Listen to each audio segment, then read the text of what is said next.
Shalom saudaraku. Hari ini saya ingin mengajak saudara untuk merenungkan khususnya tentang ibadah. Ya.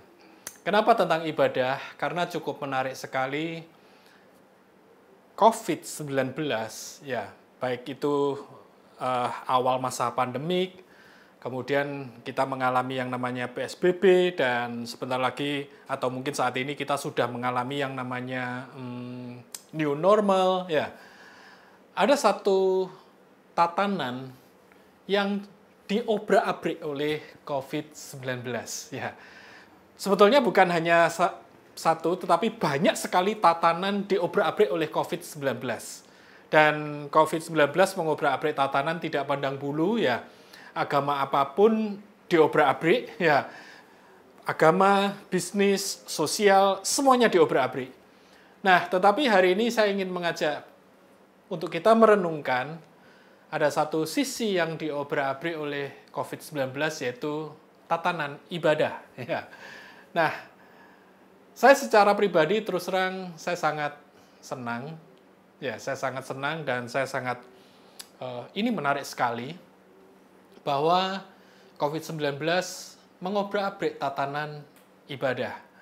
Ya, bagaimana kita tidak boleh berkumpul, ya, dan semuanya harus beribadah dari rumah masing-masing. Dari rumah masing-masing pun bervariasi banget, ya. Ada orang yang menggunakan meeting online, ada orang yang menggunakan medsos, ada yang menggunakan YouTube, ya, ada yang menggunakan apapun, atau ada yang menggunakan radio mungkin. Nah, tergantung kreativitas masing-masing. Belum lagi kalau kita nanti berbicara tentang new normal, ya, saya tidak tahu bagaimana dengan tempat saudara, ya. Tetapi masing-masing kota biasanya memiliki peraturannya masing-masing. Ya, dibatasi ruangan ibadah tidak boleh full, ya, mungkin ada yang cuma 30%, 50%, harus dibersihkan, harus jaga jarak, harus pakai masker, ya. Ya, bagaimana mungkin enak memuji Tuhan pakai masker dan lain sebagainya dan lain sebagainya. Nah, sekali lagi buat saya ini menjadi sesuatu yang menarik sekali. Kenapa menarik sekali? Karena ketika tatanan ibadah diobrak-abrik, Bapak Ibu sekalian, apakah kita tetap bisa beribadah dengan baik? Apa yang disebut dengan beribadah dengan baik, Bapak Ibu sekalian? Nah, kalau kita ingin beribadah dengan baik, maka tentunya coba kita simak sejenak di Markus 7. Markus 7 ayat 6, 7, dan 8. Ya, di sini suatu kali Tuhan Yesus pun juga memberikan sebuah statement tentang ibadah. Dan sekali lagi ini menarik sekali, saudaraku. Ya, karena dikatakan demikian. Markus 7 ayatnya yang ke-6, jawabnya kepada mereka, benarlah nubuat Yesaya tentang kamu, hai orang-orang munafik. Sebab ada tertulis, bangsa ini memuliakan aku dengan bibirnya, padahal hatinya jauh daripadaku. Percuma mereka beribadah kepadaku, sedangkan ajaran yang mereka ajarkan ialah perintah manusia. Perintah Allah kamu abaikan untuk berpegang pada adat istiadat manusia. Nah, suatu kali Yesus mengutip Yesaya dan dia mengecam ibadah orang-orang. Bahkan dikatakan, hai kamu orang-orang munafik. Ya, siapakah orang-orang munafik? Ternyata orang-orang munafik bukan orang-orang yang tidak pernah beribadah, Bapak Ibu. Tetapi kalau kita lihat ayat ini, ternyata yang disebut dengan orang-orang munafik justru orang-orang yang sedang rajin beribadah.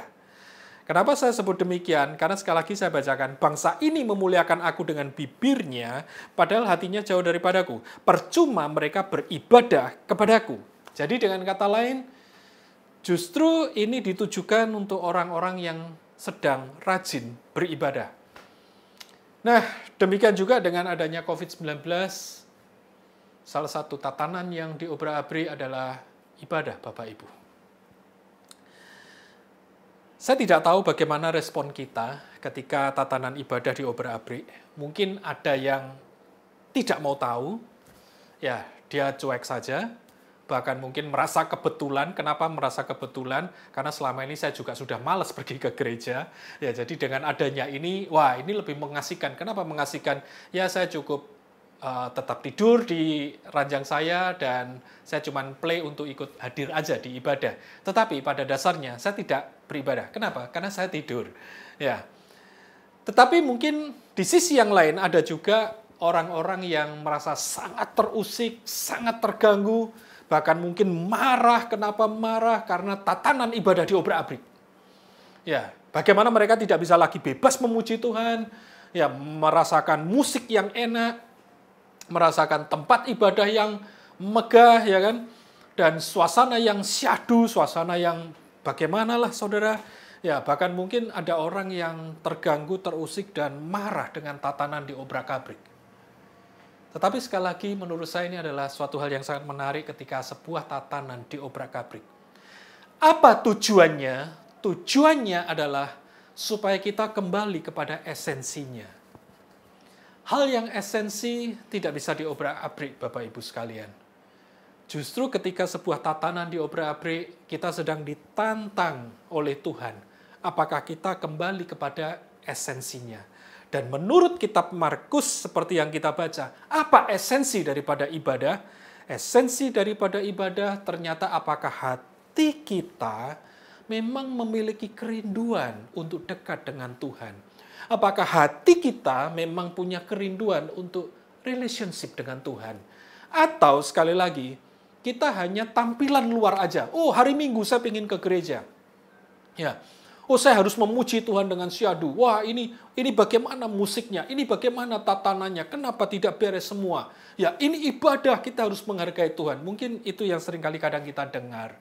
Tetapi sekali lagi, ternyata Tuhan bilang, saya bacakan lagi ya. Bangsa ini memuliakan aku dengan bibirnya, padahal hatinya jauh daripadaku. Berarti apa yang Tuhan rindukan? Yang Tuhan rindukan bukan sekedar bagaimana bibir kita menyanyi. Yang Tuhan rindukan bukan sekedar bagaimana kita melakukan semua tatanan itu dengan baik. Tetapi ternyata yang Tuhan rindukan sebetulnya adalah hati kita. Apakah memang kita punya kerinduan, Tuhan, aku mau beribadah kepadamu. Tuhan, aku mau mencari kamu. Tuhan, aku mau luangkan untuk bersama dengan kamu, Tuhan. Nah, kalau memang Tuhan mencari hati yang rindu, maka tentunya tidak peduli bentuknya, Bapak Ibu, saudara-saudara sekalian. Tidak peduli tempatnya. Ya, tidak peduli medianya, saudara-saudara. Ya, kenapa? Karena yang Tuhan cari adalah hati kita. Apakah hati kita memang memiliki kerinduan? Tuhan, aku mau cari kamu. Tuhan, aku mau luangkan waktu untuk berjumpa dengan kamu. Tuhan, aku ingin luangkan waktu untuk menyembah kamu. Tuhan, hari ini aku ingin mendengarkan renungan firman-Mu, Tuhan. Apakah hati kita punya kerinduan untuk itu? Kalau hati kita punya kerinduan untuk itu, sekali lagi, itulah yang dicari oleh Tuhan. Makanya ketika Tuhan berjumpa dengan perempuan Samaria, Tuhan bilang, pada hari terakhir orang tidak akan lagi menyembah di Yerusalem, menyembah di gunung ini, mereka bisa menyembah di mana-mana. Kenapa? Karena Tuhan adalah roh. Dia tidak bisa dibatasi oleh apapun juga. Jadi meskipun mungkin saudara harus menyembah Tuhan di kamarmu, meskipun mungkin terpaksa saudara harus beribadah dari rumah, atau mungkin dalam masa new normal, saudara ada yang bisa hadir di ruang kebaktian, tetapi tidak seperti biasanya. Kenapa? Karena harus jaga jarak. Tidak seperti biasanya, karena harus pakai masker. Tidak seperti biasanya, karena kenapa ibadahnya menjadi demikian cepat sekali. Ya, tetapi sekali lagi buat Tuhan itu tidak penting. Kenapa? Karena yang paling penting buat Tuhan adalah jangan sampai hati kita itu menjauh dari Dia, saudara-saudara. Kenapa? Karena sekali lagi itu yang Tuhan harapkan. Ya, hati kita tidak menjauh dari Dia. Kemudian Tuhan bilang begini, percuma mereka beribadah kepadaku, sedangkan ajaran yang mereka ajarkan ialah perintah manusia. Dengan kata lain, Tuhan tidak mengharapkan ketika kita ibadah, kita hanya sibuk dengan peraturan manusia. Oh, worship-nya harus demikian. Ya. Kalau worship-nya tidak pakai lagu ini, maka salah. Ya. Oh, harus sekian lama, kalau tidak salah. Ya, ayat 8, perintah Allah kamu abaikan untuk berpegang pada adat istiadat manusia. Dengan kata lain, hal yang paling penting di dalam ibadah itu adalah bagaimana justru kita punya kerinduan untuk berpegang kepada perintah Tuhan. Bagaimana kita punya kerinduan Tuhan berbicara kepadaku. Tuhan, biarlah firman-Mu banyak berbicara kepadaku. Ya, justru bagaimana kita punya kerinduan, hati yang rindu untuk menjadi pelaku daripada firman, Bapak Ibu sekalian. Ya, lebih daripada apa? Lebih daripada kita hanya mengikuti prosesi demi prosesi. Ya. Nah, oleh sebab itu, saudara-saudaraku, sekali lagi, justru ini merupakan tantangan buat kita. Apakah di masa-masa seperti ini tidak peduli masih PSBB atau sudah new normal dengan berbagai macam peraturan yang baru tentang ibadah, ya tidak peduli itu semua, kita harus kembali kepada esensinya, apakah memang hati kita punya kerinduan untuk beribadah. Hati kita memang punya kerinduan untuk dekat dengan Tuhan. Dan apakah kita punya kerinduan untuk mengenal firman-Nya dan melakukan firman-Nya. Jauh lebih daripada berbagai macam peraturan demi peraturan, saudara-saudaraku. Nah, kemudian yang kedua, esensi apa yang kita bisa lihat kembali tentang ibadah? Esensi yang kedua, coba kita lihat di kitab Roma 12. Roma 12 ayatnya yang pertama di situ dikatakan, karena itu saudara-saudara, demi kemurahan Allah, aku menasihatkan kamu, supaya kamu mempersembahkan tubuhmu sebagai persembahan yang hidup, yang kudus, yang berkenan kepada Allah, itu adalah ibadahmu yang sejati. Nah, esensi berikutnya daripada ibadah, ibadah tidak bisa dilepaskan dari isu persembahan, Bapak Ibu, saudara-saudaraku sekalian. Ya, di sini dikatakan, demi kemurahan Tuhan, aku menasihatkan kamu supaya kita mempersembahkan tubuh kita, supaya kamu mempersembahkan tubuhmu sebagai persembahan yang hidup. Persembahan hanya akan terjadi ketika kita benar-benar memahami akan kemurahan Tuhan atas kehidupan kita. Nah, semakin kita memahami kemurahan Tuhan atas kehidupan kita, maka demikian juga sebesar itulah kita akan memberikan persembahan kita. Persembahan bisa berupa apapun, saudaraku. Ya, persembahan bisa berupa uang yang saudara berikan, ya, berapapun nilainya, ya. Kenapa saya sebut berapapun nilainya? Karena yang menilai itu adalah Tuhan. Karena sekali lagi persembahan itu adalah bagian dari ibadah. Dan inti daripada ibadah yang Tuhan cari, sekali lagi tadi kita sudah lihat, yaitu adalah hati kita. Nah, jadi ketika kita memberikan persembahan pun, terserah, saudara. Terserah berapapun nilainya, tetapi saya hanya ingin mengingatkan, kita tidak bisa melepaskan isu persembahan dari ibadah. Sekali lagi, itu bisa berupa uang, itu bisa berupa harta benda, tetapi yang paling utama menurut kitab Roma 12 adalah persembahkan tubuhmu, ya, sebagai persembahan yang hidup. Nah, dengan kata lain apa? Jangan pernah berhenti untuk melayani Tuhan, saudaraku. Boleh jadi mungkin merasa di masa-masa pandemik, PSBB, atau new normal, ya, mungkin kita merasa nganggur. Mungkin kita merasa tidak tahu apa yang harus dilakukan. Tetapi kalau kita ingin beribadah kepada Tuhan, sekali lagi, ibadah tidak bisa dilepaskan dari persembahan. Dan persembahan yang paling utama, kitab Roma 12 mengatakan, persembahkan tubuhmu. Dengan kata lain, saya ingin mengingatkan saudara-saudara sekalian dimanapun kau berada, jangan pernah berhenti untuk melayani Tuhan. Apapun masanya. Entah itu masa pandemik, sekali lagi, entah itu masa PSBB, entah itu masa new normal, apapun masanya, taruh di hatimu, Tuhan, aku tidak akan pernah berhenti untuk melayani Engkau. Kenapa? Karena itu adalah ibadahmu yang sejati. Ya. Baik, kemudian yang terakhir, ya, esensi apa yang tidak bisa kita hindari dari ibadah? Ya, tentunya saya ingin mengajak saudara kembali kepada ayat yang paling sering dicuplik untuk ibadah, yaitu Ibrani 10 ayatnya yang ke-25.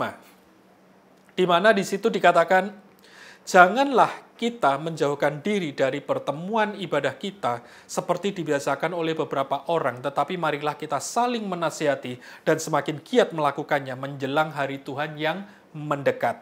Dengan kata lain, kita sama-sama tahu dari ayat ini bahwa ibadah itu juga berarti berjumpa dengan saudara seiman.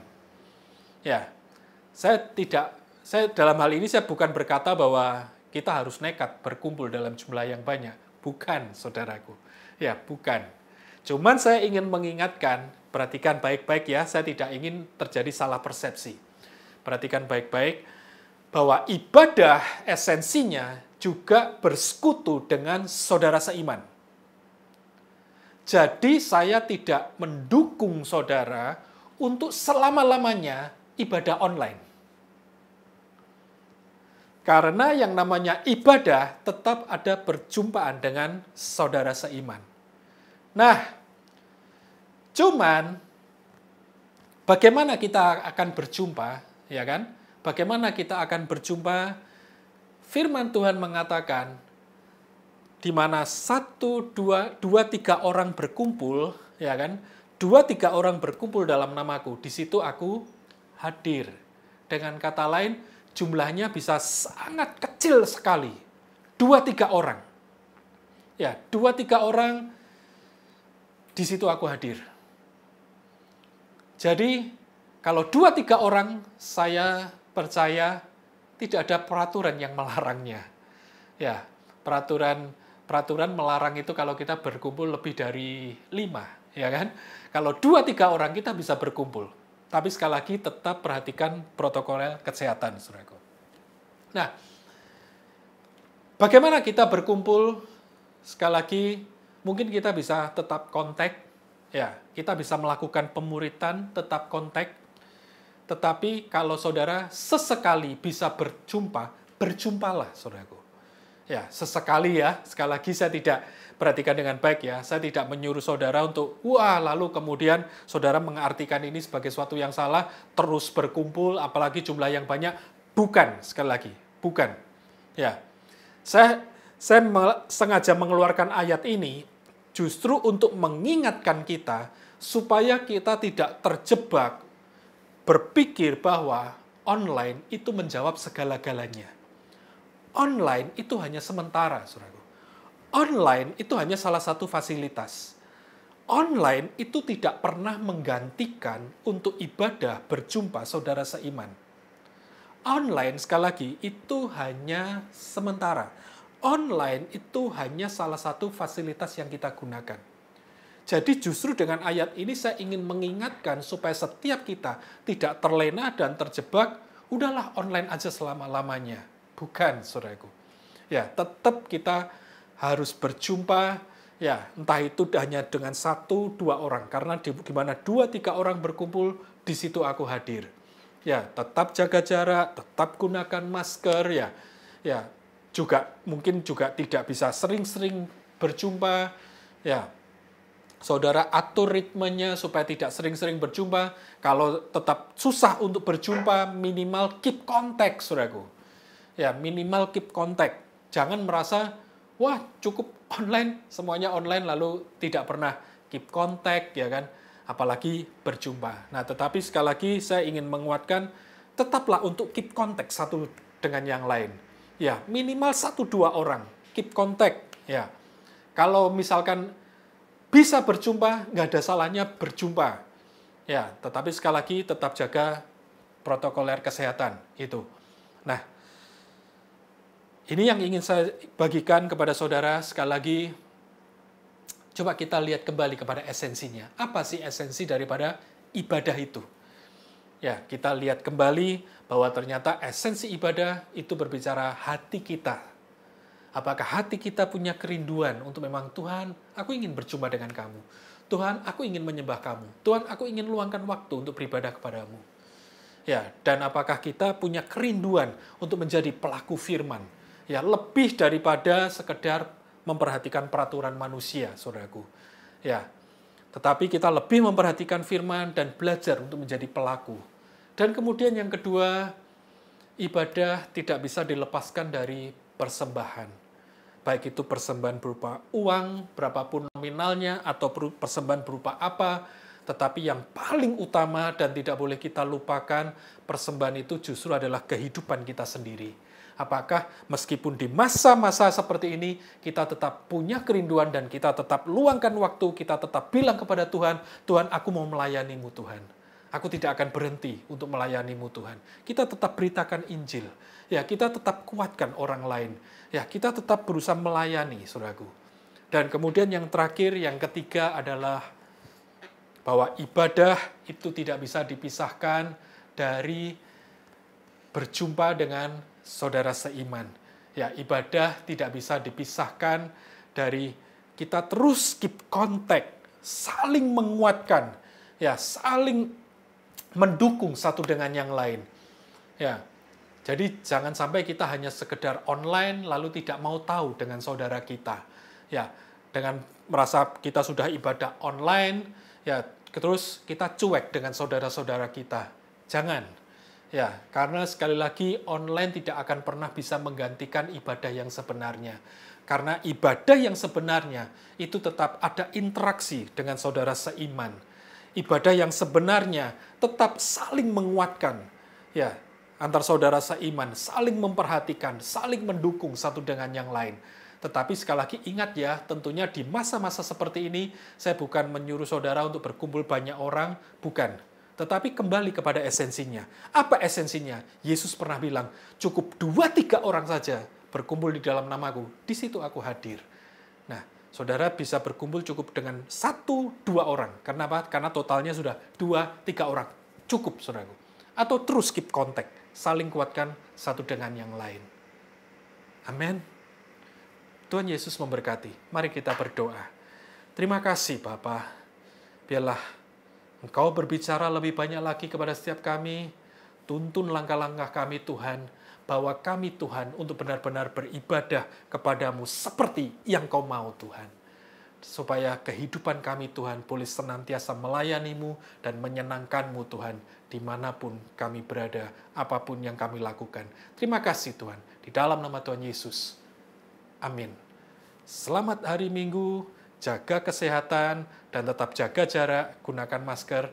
Jangan lupa, saudaraku. Tuhan Yesus memberkati.